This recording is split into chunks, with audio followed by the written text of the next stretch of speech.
ജീവനുമെൻ്റെ സർവസ്വം മുൻപിലച്ചു കുമ്പിടുന്നു. ജീവനുമെൻ്റെ സർവസ്വം മുൻപിലച്ചു കുമ്പിടുന്നു.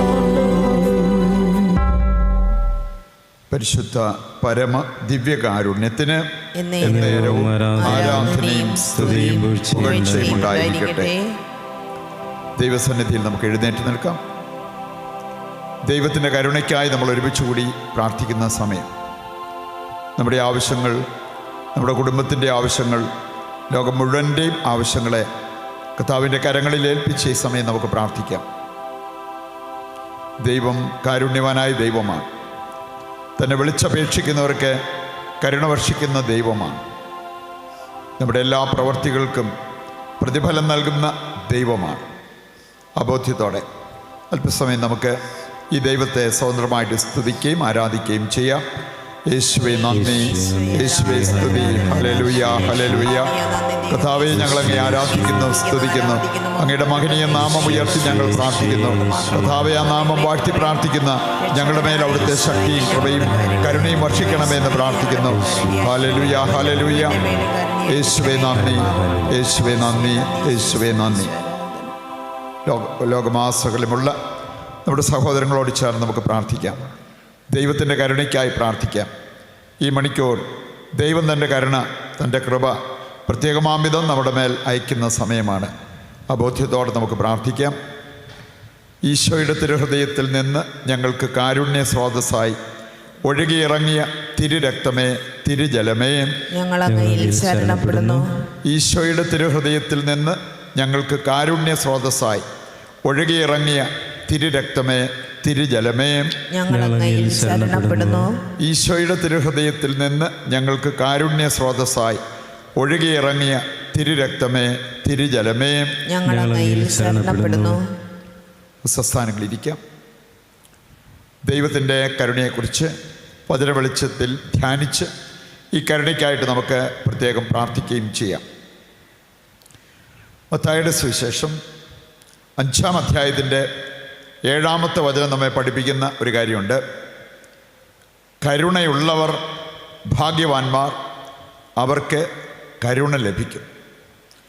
ദൈവകരുണ ലഭിക്കാൻ ഏറ്റവും നല്ല ഒരു കാര്യമാണ് ദൈവത്തിൻ്റെ കരുണയുള്ളവരായി, ദൈവനാമത്തിൽ കരുണ കാണിക്കുന്നവരായിട്ട് നമ്മൾ മാറുക എന്നുള്ളവർ.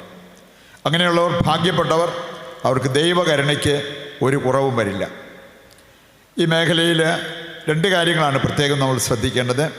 ഒന്ന്, സംസാരത്തിൽ കരുണയുള്ളവരാകുക. രണ്ടാമത്തേത്, പ്രവൃത്തിയിൽ കരുണയുള്ളവരായി മാറുക. 2 പുത്രന്മാരുടെ ഉപമയിലൂടെ കർത്താവ് നമ്മെ പഠിപ്പിക്കുന്നൊരു കാര്യം, സംസാരിക്കുന്നതിനേക്കാൾ പ്രധാനപ്പെട്ടതാണ് പ്രവൃത്തിയിൽ നമ്മൾ സ്നേഹിക്കുന്നത്, പ്രവൃത്തിയിൽ നമ്മൾ കരുണ കാണിക്കുന്നത്. നമ്മുടെ ശ്രദ്ധ നമ്മൾ കേന്ദ്രീകരിക്കുന്നത് ആ ഒരു മേഖലയിലാണ്. ബൈബിളിലേക്ക് നോക്കുമ്പോൾ നമുക്ക് കാണാൻ സാധിക്കും വളരെയേറെ ബൈബിൾ കഥാപാത്രങ്ങൾ പ്രവൃത്തിയിൽ കരുണ കാണിച്ച ബൈബിൾ കഥാപാത്രങ്ങളെക്കുറിച്ച് നമുക്ക് മനസ്സിലാക്കാൻ പറ്റും.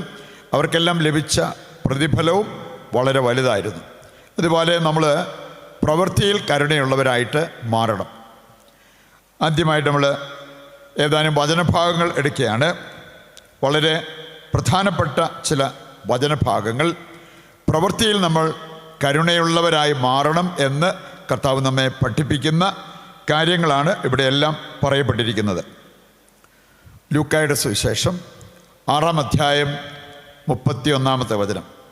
അവിടെ പറഞ്ഞിരിക്കുന്നത്, മറ്റുള്ളവർ നിങ്ങളോട് എങ്ങനെ പെരുമാറണമെന്ന് നിങ്ങൾ ആഗ്രഹിക്കുന്നുവോ അങ്ങനെ തന്നെ മറ്റുള്ളവരോട് നിങ്ങളും പെരുമാറണം.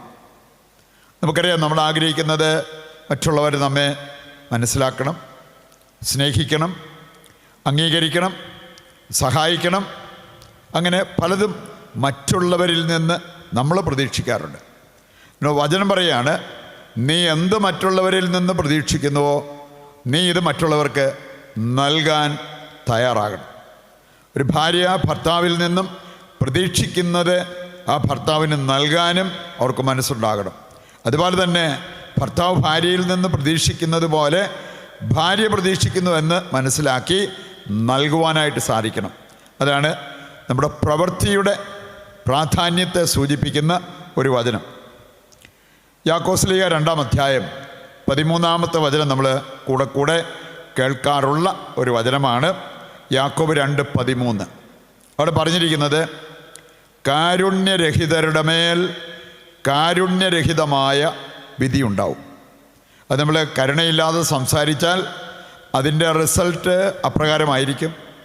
കരുണയില്ലാതെ നമ്മൾ പെരുമാറിയാൽ അതിൻ്റെ റിസൾട്ടും അപ്രകാരമായിരിക്കും. കാരുണ്യരഹിതരുടെ മേൽ കാരുണ്യരഹിതമായ വിധി ഉണ്ടാവും. മറ്റുള്ളവരെ കാരുണ്യരഹിതമായി വിധിക്കാതിരുന്നാൽ അതുപോലൊരു അനുഭവം നമുക്ക് നമ്മുടെ ജീവിതത്തിൽ ദൈവത്തിൽ നിന്ന് പ്രതീക്ഷിക്കാൻ പറ്റും. യാക്കോബ് 2-ാം അധ്യായത്തിൻ്റെ 17-ാമത്തെ വചനം കൂടി എടുക്കുകയാണെങ്കിൽ അവിടെ പറഞ്ഞിരിക്കുന്നത് പ്രവൃത്തി കൂടാതെയുള്ള വിശ്വാസം അതിൽ തന്നെ നിർജീവമാണ്. പറയുകൊണ്ട് നമ്മൾ ഒരുപാട് മധുര വാക്കുകൾ, സംസാരങ്ങൾ, മധുര മൊഴികളുമായിട്ട് നടന്നാൽ പോരാ. അത് പ്രവൃത്തിയിലേക്ക് വരുന്നില്ലെങ്കിൽ അത് നിർജീവമാണ്.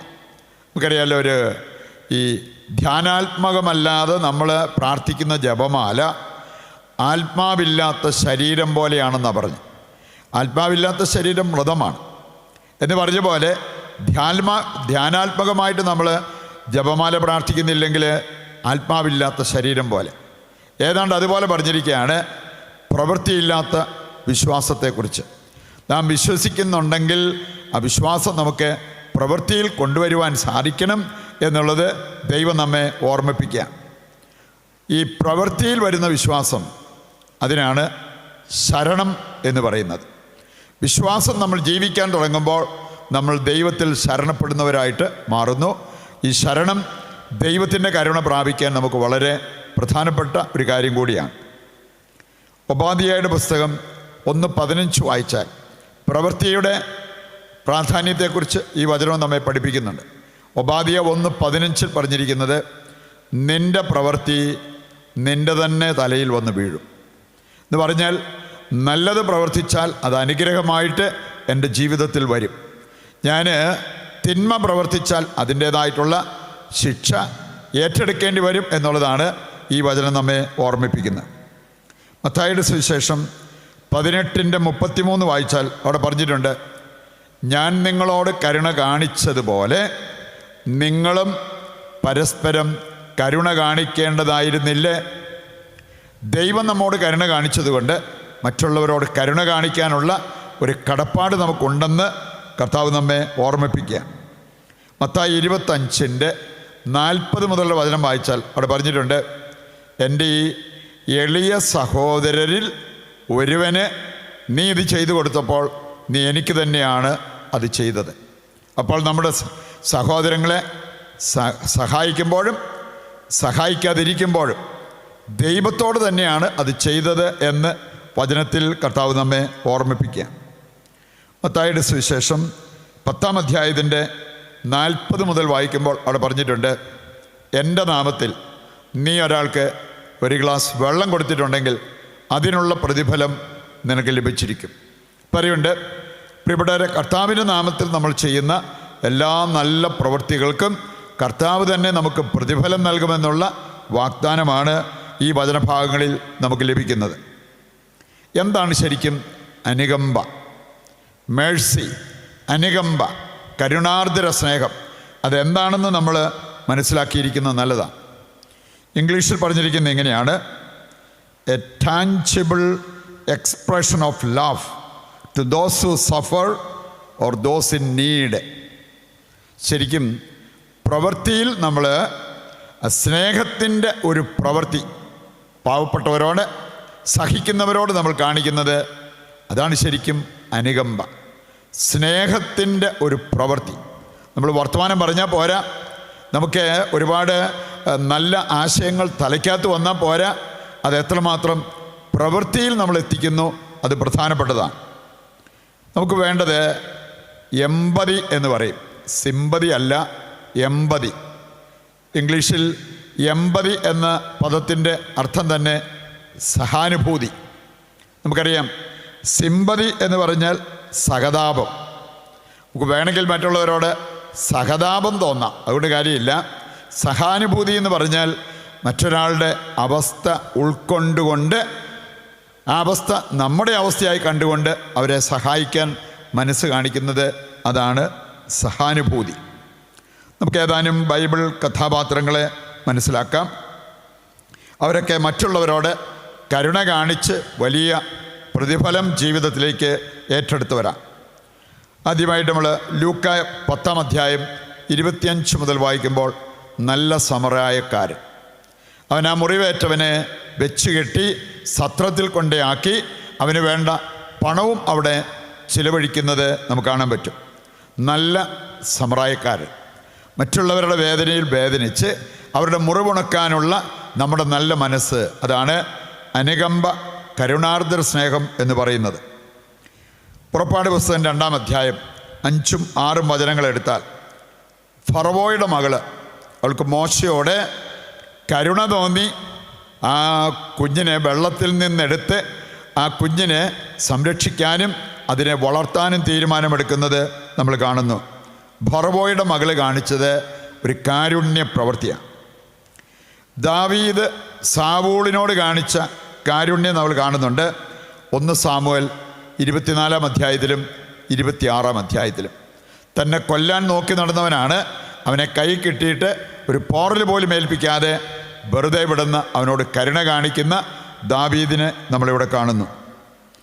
2 രാജാക്കന്മാർ 6-ാം അധ്യായം 15 മുതൽ വായിക്കുമ്പോൾ, എലീഷ സിറിയക്കാരോട് കരുണ കാണിക്കുന്ന ഒരു രംഗമാണ്. ഇനി അവരെ അന്ധരാക്കി, അതുപോലെ തന്നെ വീണ്ടും അവർക്ക് കാഴ്ച കൊടുത്തു. ഇതിന് ശേഷം ഇസ്രായേൽ രാജാവിൻ്റെ അടുത്തവരെ എത്തിച്ചു. ഇസ്രായേൽ രാജാവ് അവരെ കൊന്നുകളയാനായിട്ട് ഒരുങ്ങിയപ്പോൾ എലീഷ പറഞ്ഞു, അരുത്, നീ വാളുകൊണ്ട് പിടിച്ചെടുത്തവരല്ല, ഞാനാണ് അവരെ ഇവിടെ കൊണ്ടുവന്നത്, അവർക്ക് വിരുന്നൊരുക്കി കൊടുക്കുക. അങ്ങനെ വിരുന്ന് കൊടുത്ത് അവരെ മിത്രമാക്കുന്ന ഒരു രംഗം ഈ വചനഭാഗത്ത് നമുക്ക് കാണാൻ പറ്റും. റൂത്തിൻ്റെ പുസ്തകം 1:16 വായിച്ചാൽ, റൂത്ത് നവോമിയോട് കരുണ കാണിച്ച ഒരു രംഗമാണ് ഇവിടെ നമ്മൾ കാണുക. അമ്മയുടെ സഹനത്തിൽ പങ്കുചേർന്ന് അമ്മയോട് എന്നെ ഒരു കാരണവശാലും അമ്മയുടെ അടുത്തു നിന്ന് പറഞ്ഞയക്കരുത് എന്ന് പറഞ്ഞ് യാചിക്കുന്ന റൂത്തിനെ നമുക്കവിടെ കാണാൻ പറ്റും. സറാഫത്തിലെ വിധവ ഏലിയായോട് കരുണ കാണിക്കുന്ന രംഗമാണ് 1 രാജാക്കന്മാർ 17-ാം അധ്യായത്തിൻ്റെ 11 മുതൽ. അവൾക്കതിനുള്ള പ്രതിഫലം ലഭിച്ചു. അവളുടെ മാവ് തീരുകയോ എണ്ണ വറ്റുകയോ ചെയ്തില്ല. പ്രിയപ്പെട്ടവരെ, ഇതെല്ലാം ഏതാനും ബൈബിൾ കഥാപാത്രങ്ങളാണ്. സഹജീവികളോട് കരുണ കാണിച്ചവർ, അതിൻ്റെ പേരിൽ ദൈവത്തിൽ നിന്ന് വലിയ പ്രതിഫലം പ്രതീക്ഷിച്ചവർ, അതവർക്ക് ലഭിക്കുകയും ചെയ്തു. ഇപ്രകാരം നമ്മൾ കരുണ കാണിച്ചാൽ നമുക്കും വലിയ പ്രതിഫലം പ്രതീക്ഷിക്കാൻ സാധിക്കും, അത് നമുക്ക് ലഭിക്കുകയും ചെയ്യും. ഒരു നിമിഷം കണ്ണുകൾ അടയ്ക്കാം. നമ്മൾ കേട്ട വചനങ്ങളുടെ വെളിച്ചത്തിൽ ദൈവത്തിൻ്റെ കരുണയ്ക്ക് വേണ്ടി പ്രാർത്ഥിക്കുവാൻ നമുക്കൊരുങ്ങാം. ദൈവകരുണയെക്കുറിച്ച് ധ്യാനിച്ച് നമുക്ക് നമ്മുടെ കുടുംബത്തിൽ നിന്നും മരിച്ചുപോയവരെ പ്രത്യേകം ഓർത്ത് പ്രാർത്ഥിക്കാം. ശുദ്ധീകരണാത്മാക്കൾക്ക് വേണ്ടി പ്രത്യേകം പ്രാർത്ഥിക്കാം. ഈ ആത്മാക്കളെല്ലാം വിശുദ്ധീകരണം പ്രാപിച്ച് സ്വർഗ സൗഭാഗ്യം നേടിയെടുക്കുവാൻ ആഗ്രഹിച്ചുകൊണ്ട് താഴ്ന്ന സ്വരത്തിൽ കർത്താവിനെ സ്തുതിച്ച് ദിവ്യകാരുണ്യത്തിൻ്റെ ആശീർവാദവും നമുക്കിപ്പോൾ സ്വീകരിക്കാം. യേശുവേ നന്ദി, യേശുവേ സ്തുതി, യേശുവേ സ്തോത്രം.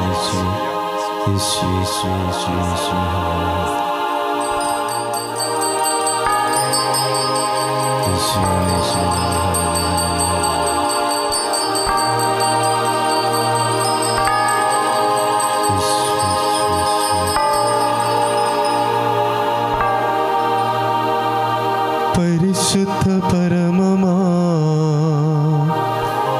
ദിവ്യകാരുണ്യമേ,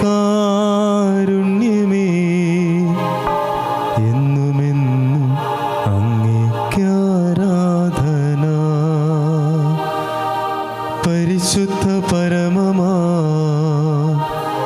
ദിവ്യകാരുണ്യമേ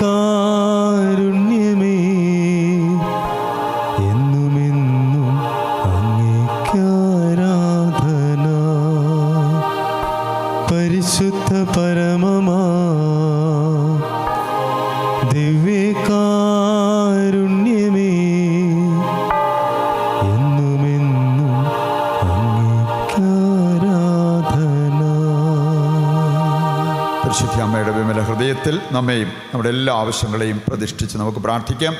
നന്മ നിറഞ്ഞ മറിയമേ സ്വസ്തി, കർത്താവ് അങ്ങയുടെ കൂടെ സ്ത്രീകൾ അങ്ങ് അനുഗ്രഹിക്കപ്പെട്ടവളാകുന്നു. അങ്ങയുടെ ഉദരത്തിൻ ഫലമായി ഈശോ അനുഗ്രഹിക്കപ്പെട്ടവനാകുന്നു. പരിശുദ്ധ മറിയമേ തമ്പുരാന്റെ അമ്മേ, പാപികളായ ഞങ്ങൾക്ക് വേണ്ടി ഇപ്പോഴും ഞങ്ങളുടെ മരണസമയത്തും തമ്പുരാനോട് അപേക്ഷിച്ചുകൊള്ളണമേ. ആമേൻ.